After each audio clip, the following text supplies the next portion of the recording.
All right, we're off and running. Thanks to everybody for joining. It's the top of the hour. Today's presentation is storytelling by smartphone. We'll get you in and out of here as quickly as we can. I'm Tim Schmidt from Gatehouse Media, project manager out of the Center for News and Design in Austin. And a really interesting topic, because I know as we're doing more and more on the scene in terms of storytelling, reporting, all the bells and whistles that come with the digital era, having tools at your disposal is the key. It really is. It's one of the key things to be able to get things up and running quickly. Sarah Self-Welbeck is a reporter for us at the Lubbock Avalanche-Journal up in Lubbock, Texas. I've been up to work with their newsroom a handful of times. She also teaches a journalism course at Texas Tech University, and this is something that she had brought up to me in passing when I was up there, and I thought, wow, this is exactly what folks in the field need more of, is this kind of training. So I'm going to let Sarah kind of walk us through together through this thing. I will tell you she's going to lead us off with some news if you're an Android user, although I will tell you also that a lot of the tools that she mentions do have now some kind of Android application. But we'll start with, for the most part, we're going to talk about iPhones and what iPhones can do. Right, Sarah? Absolutely. That's a great place to start. And there you go. Presentations focused on iPhone apps. Sorry, Android users, some alternatives are mentioned. By the way, I should mention before we get started that this is being recorded. I'll send it to you afterward. Please pass it along to other folks in your newsroom who you think might need to see this. And if you have a question, go ahead and drop it in the chat box in the lower left-hand portion of your screen, and I will ask Sarah. And on that note, we'll get going. Okay, so obviously, I'm sure we all use the kind of default voice recorder and notepad apps pretty regularly, but hopefully through this lesson you'll find a few other apps that could make your daily life and work a bit easier. So we can go ahead and move on. Okay, so starting with audio apps, that's obviously, bread and butter of what we do is making sure that you have those interviews recorded and things like that. So a few that I have found invaluable in my reporting, top app that I use multiple times a week is Tape a Call Pro. This allows you to record phone calls that you make on your cell phone. Really, really easy. So down here in Texas, we have a one-party recording rule. So as long as one party to the conversation knows that you're recording, that's legal. That one party can be you. So we are able to do that. Down here, every state has different rules on that, obviously. So make sure you know what your state's laws are on that first before you just go recording every phone call conversation. But, yeah, so I have found this app to be hugely beneficial to my everyday work. So some pros of it, this records really high quality audio. This is something that you would be able to use in a podcast or whatever kind of audio package you're working on. It produces a high enough quality that you would be able to use it for that. There are a few cons about this app. They've recently updated it and it's gotten better, but at first you could only use it doing outgoing calls, so calls that you're placing to somebody else. They've now kind of updated it to where you can do it for incoming calls as well. But the way this works, you open the app, you press the record button that's in the middle of the screen, then you dial the number. It'll take a few seconds, but it'll ask for you to merge the phone calls. You have to click that button, and then it'll start recording from that point. So it's a bit less awkward if you make the phone call, but if you need to do this with an incoming call, it is a bit easier. It just takes a few steps. Wait, now tell me, since you use this all the time, is this something that is unlimited space, or does it tap out after an hour or something? No, unlimited space. I have done, very long interviews. I think that probably the longest I've done is about an hour, but either way, you pay an annual fee, and that covers everything. But no, to my knowledge, I've never had a timing issue with this app. Interesting. Okay, and you said now you can. So someone can call you. How would you do that? Do you have to do it in advance? Do you push merge before an incoming call, or have you had to do that yet? Since you said I have not had to do that yet. I really try to plan using this only with calls that I place. And usually I do the merge call part when I'm kind of doing, opening pleasantries. Thank you for talking to me today, something like that. I usually do let them know that I'm recording, but I just kind of do it during those opening first few sentences and never had a problem with it. And by the way, you bring up a great point, Sarah, as we're Yeah. trying to move more folks into from the newsroom buckets in the newsroom in digital audio.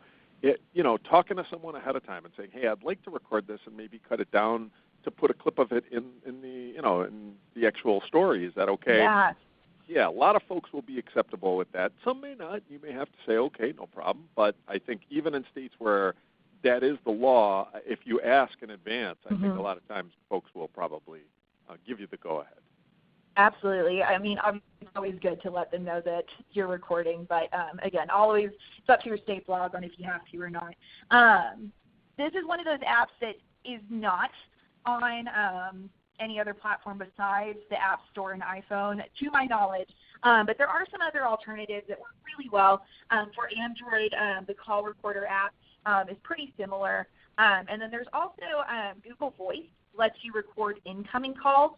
I personally don't have experience with that one, but I've heard good things from some of my students that have used it before. So, but again, Google Voice only records incoming calls, not those outgoing.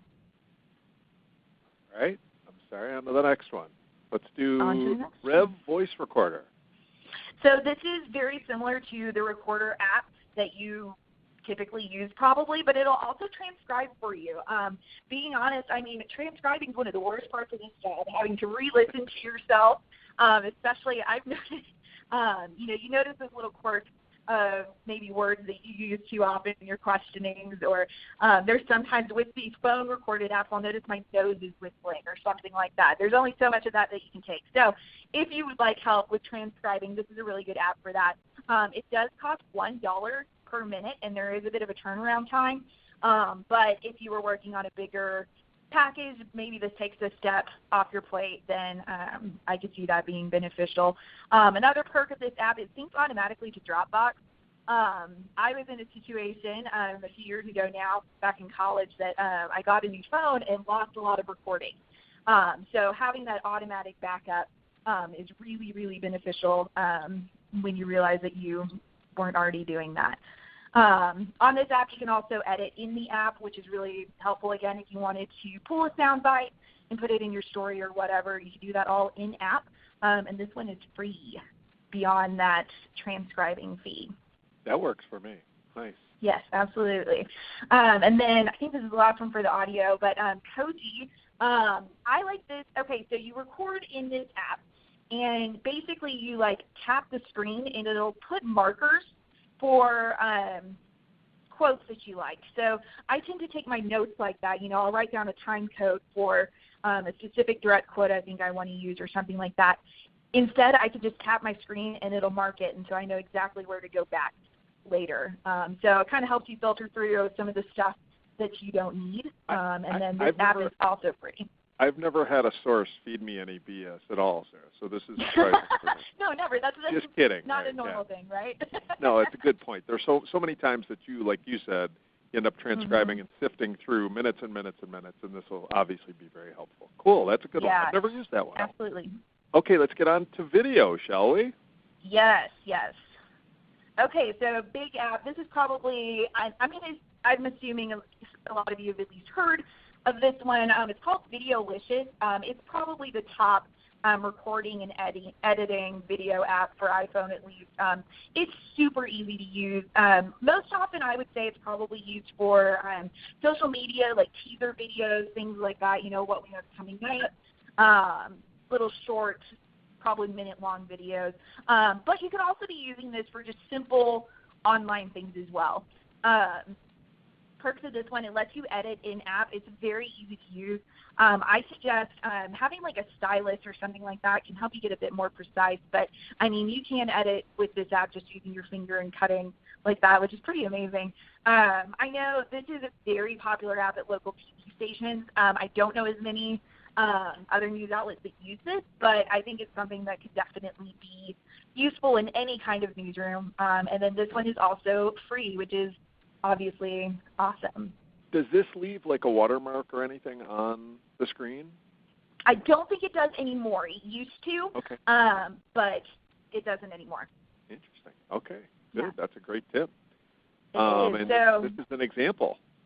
Yes, this is an example. So this is an example that's on the Videolicious website, but very well produced package in a breaking news situation, which is, I think, one of the cases that this would come in handy the most. That's a good one. All right. On to some other tools. Yeah, so this is some stuff that I just personally, I have a go bag in my car that has anything I may need for a breaking news situation, a coat, a portable cell phone, battery charger, things like that. But some things that I have that I keep to help production quality when I'm working from my phone. One, a really good compact tripod. I have one that's small enough once it's all folded up that fits in my purse. And then a good phone mount to where you can mount your phone on that tripod. Altogether, I mean, you can get this stuff for well under between $50 and $75 through Amazon.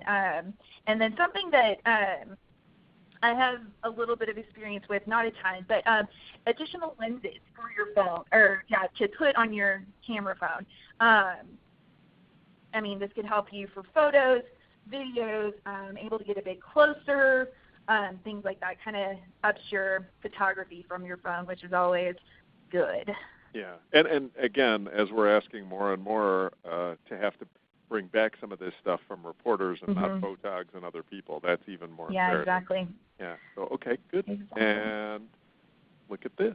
You filmed that. This is another example. So every week I do a new business column, and for a while I did a video to go with it. This is something that I filmed completely on my phone.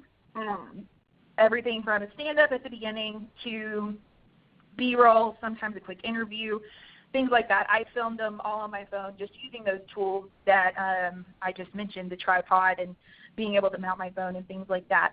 Then I would come back. I would record my voiceover using the audio recorder app.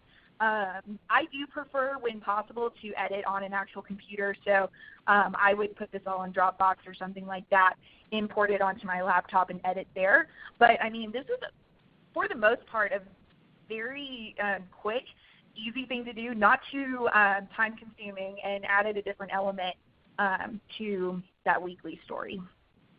All right.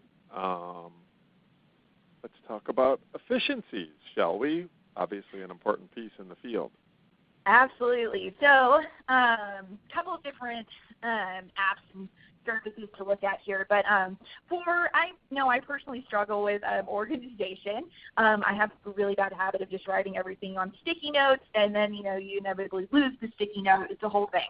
So there are tons of tools out there to help you organize every aspect of your life a bit better. But one of the most popular is Evernote. So on this, it's really, you can do anything you need to do. So to-do list, you can take down notes, drafts, whatever. It'll keep track of website bookmarks. It's super customizable, and one of the key things I think about this one is that you're able to kind of divide everything up, work, personal, volunteer work, whatever you have going on. You can have it all in one place. This is one that you have to pay for, $8 a month roughly for the premium plan, but I think it's worth it if you need that little bit of extra help to stay organized and on top of things. This is an important one because as we're talking more and more about workflow and how you can make things work in the field, this is a great example, I think, talking about your story coming up. But you walk us through Twitter and how you think it can be used. Absolutely. So obviously, Twitter is one of the more popular social media outlets. I love Twitter personally. I use it all the time to stay on top of what's happening, and then to also tweet what we're doing at the AJ. But one thing that really came to light in the past few weeks is using it for actual efficiency. So I often, if you're at something and you're live tweeting, that's a really great way to take your notes. If I'm at a news conference or breaking news or something like that, I can live tweet instead of taking, traditional notes either on my phone or on an actual reporter notebook. And then it's just all there. I'm getting the information out, but I'm also kind of pre-organizing my story. It's also helpful that, with each tweet there's a timestamp. That's really invaluable for breaking news situations if you can go back and say, okay, well, I know that this happened at this exact time. That's always helpful. And let's get to an example. Yes, okay, yes, perfect example. So as most people probably know, Texas Tech's men's basketball team advanced to the final game in the NCAA tournament a few weeks ago. Are you patting yourself on the back at the same time as you're presenting? A little bit. Now? I am a very proud alum, so a little bit of humble bragging as well. But well done. Because, I had so much to do with the basketball team's success. But anyway, I volunteered to go cover the celebratory activities after we won against Michigan State in the Final Four, advancing us to the top last game. And things in Lubbock got a bit rowdy.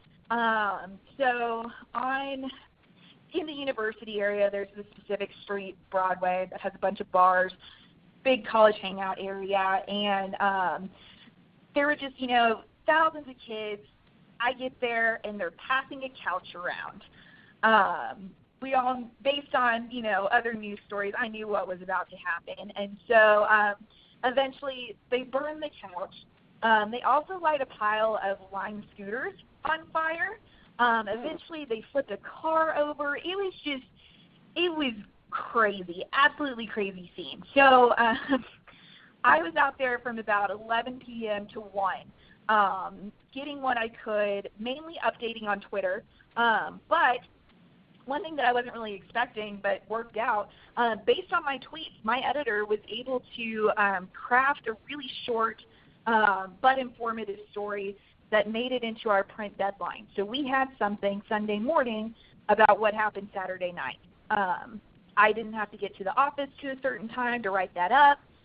He was able to write that just based on my tweets. So it was a really good way for us to communicate with each other and kind of, again, kill two birds with one stone. We were informing but also organizing and getting things ready for that print edition the next day. And to be honest, this is the kind of discussion that I think more editors should have with their newsrooms. Mm-hmm. So, for example, let's say in print you start to use something along the lines of, the three highlights of a council meeting or anything like that, a football game, let's say.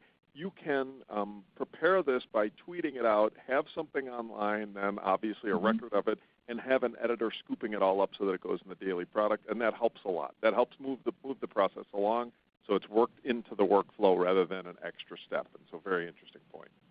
Absolutely. Yeah, okay, let's go on to Cam Scanner. Okay, so this is an app that I used back in college and a few other jobs that I've had. But I use it so often in my journalism work as well that I wanted to include it. But it just scans documents exactly what you think it does. But anything that you do on your normal big bulky office scanner, you could do in this app. So you get in there, you take a photo, it'll scan it and optimize it to where it looks a bit better than just a typical photo of a document. You can really organize things. You can create a file, have multiple pages, photos, whatever you have going on. And then it's really easy. You can either send it to yourself via Dropbox or email it to yourself so then you can get it from your phone to your computer. Personally, I use this. It saves into a PDF form. So then can I scrape the words off of that PDF easily? I don't think it makes a searchable PDF. Okay. But what I mainly use this for, archive photos and stories. I can go dig up in the morgue, scan a photo on this, and it's, print quality work for the most part.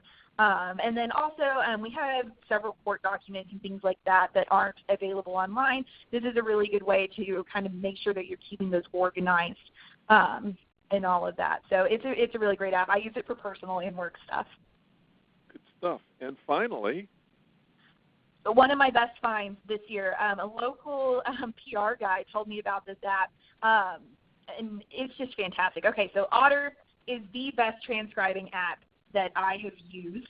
So a couple of different ways you can use this. You can record in-app, and it'll transcribe in real time, or you can import files that you recorded using, again, the normal voice recorder apps or whatever. One of the best things about this is that it gives you time codes so you can easily find what you're looking for. In my experience, it's fairly accurate. Again, it's, an AI transcriber. It's not always going to be 100%. But how I use this, especially for, again, those really long interviews that you're maybe going to get 2 quotes out of, it's a good way to sift through everything. And I'll see, a quote that I think I want to use.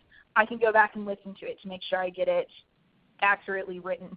So really, really helpful to kind of, again, sort through the BS and find the key information that you need.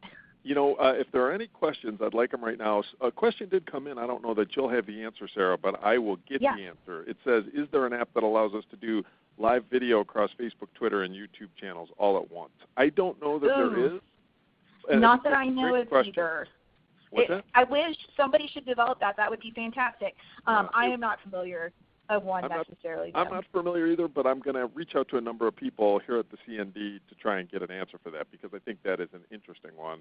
And it would be something that obviously we'd all probably like to use. Otter, by the way, is a good one. Is there an app, anybody out there, if you have one, and by the way, if you do push *7, we'd love to hear from you, that you use consistently in the field and have noticed that it's of high quality and should be shared with others? Anybody? Apparently not. If there is, you can reach out to us later, send us an email, or you can always call me, Tim Schmidt, at 716-319-4543. It's in my signature on my emails. That was awesome. You kept it to 21 minutes, Sarah. That's exactly what we're looking for. Great work. Perfect. Glad I could help. I hope, again, that there is at least one app in there that you can download and make your life a little bit easier. And again, this is something that is a process and not just definitive. As Sarah said before, I'm pretty sure that Videolicious did have a watermark before, and so I think we weren't using it. Now it doesn't. So keep the conversation going. Keep talking about this with folks in your newsroom. We can't all learn each lesson the hard way. It's better to share this stuff. I'd not heard of Otter, and I'll be honest, I'll probably go download it when we get off this call. So thank you, Sarah. Yeah, absolutely. Happy to help. Congratulations on your Texas Tech team making it to the finals. Thank you. Very, very proud of our boys. and for not being on that couch when they lit it on fire. Nice work on your part. No, the worst part was those flying scooters. I mean, I was really worried that they were going to blow up. It was the weirdest, most acidic smell. I don't know. It was a reporting experience I will not forget. We'll put it that way. I can imagine. Thank you, everyone, for joining us. I'll send out the video of this to everyone later today, and I hope you have a great Thursday. Thanks for calling in. All right. Thank y'all. Bye-bye.